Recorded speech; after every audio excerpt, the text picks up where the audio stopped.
Почитувани, будно го следиме случајот околу доделувањето државна помош на Друштвото за производство на електрична и топлинска енергија, ТЕТО АД Скопје.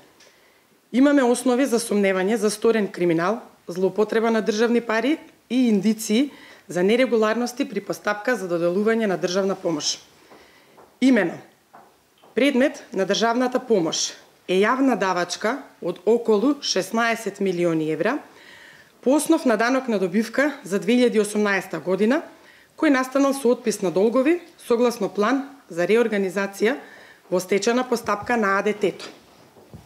До мене, на 10.1.2020 година, преку архивата на Министерство за финансии, Сдруженијето за заштита на правата на акционерите на Топлификација АД Скопје се обрати и достави документација согласно која постојат индиции за неправилности при доделување на државната помош на АД ТЕТО, а од која постапка им се нанесувало индиректна штета на акционерите на Топлификација АД Скопје, на начин што ваквата постапка влијаела на претходно воспоставени правни односи меѓу овие субјекти за кои има граѓански, но и активни кривични постапки.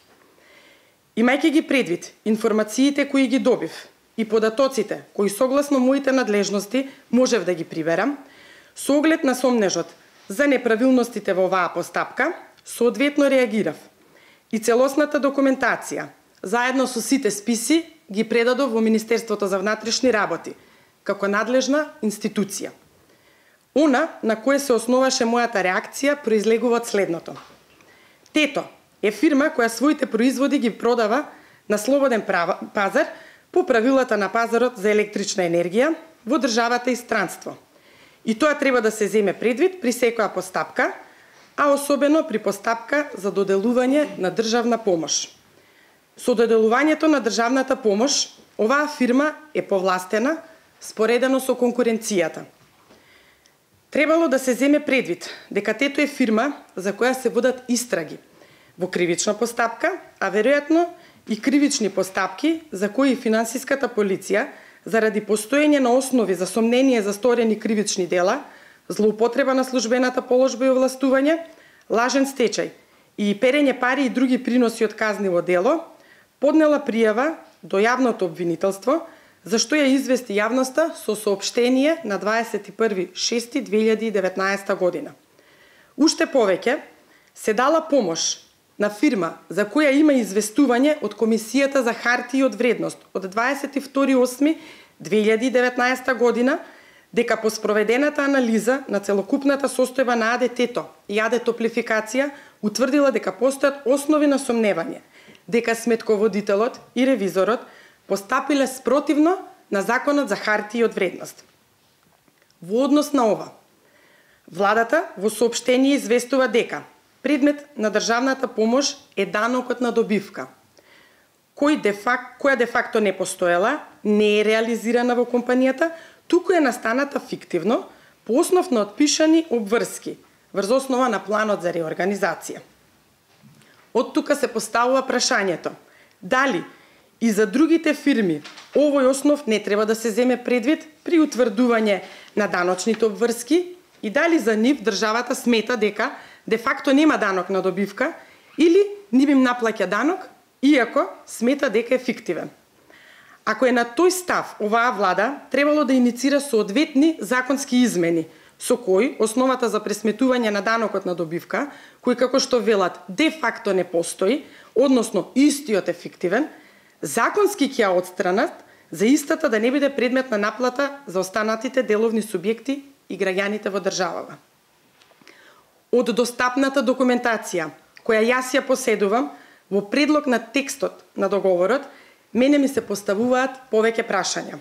Прво, како се дозволува одлагање на наплата на данок на добивка за 9 години, ако знаеме дека наплатата на даноците застарува за 10 години, при што постои огромна опасност за негово застарување и реална наплата. Второ, како државата го заштитува наплатувањето на данокот како приход на буџетот, ако не предвидува никакво обезбедување, односно гаранција при неисполнување. Во текстот на договорот нема предвидено никакво обезбедување, залог, хипотека и слично. Трето, ако данокот доспеал во месец март 2019 година, зошто до моментот на склучување на договорот за државна помош не се пристапило кон извршна наплата на данокот?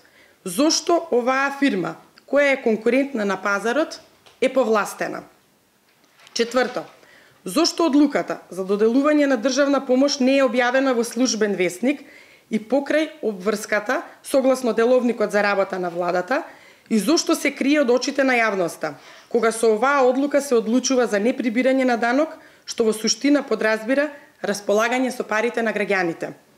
Дали граѓаните не треба да бидат информирани како владата одлучила да располага со нивните средства? Петто, зошто се дава државна помош на фирма на која веќе е одобрен план за реорганизација, за да може нормално да продолжи со својата работа и за која веќе се извршил отпис на долговите кон другите доверители? Шесто, зошто АДТ-то не земе кредит од комерцијалните банки, како секоја фирма, со цел да се надмине проблемот со ликвидноста?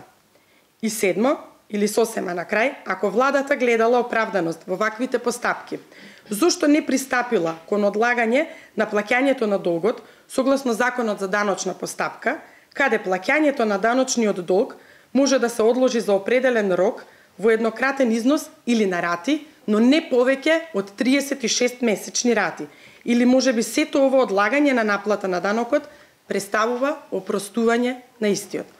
Заради сите овие прашања, при разгледување на доставената документација, јас ги информирав надлежните институции за да ги превземат понатамошните активности согласно закон.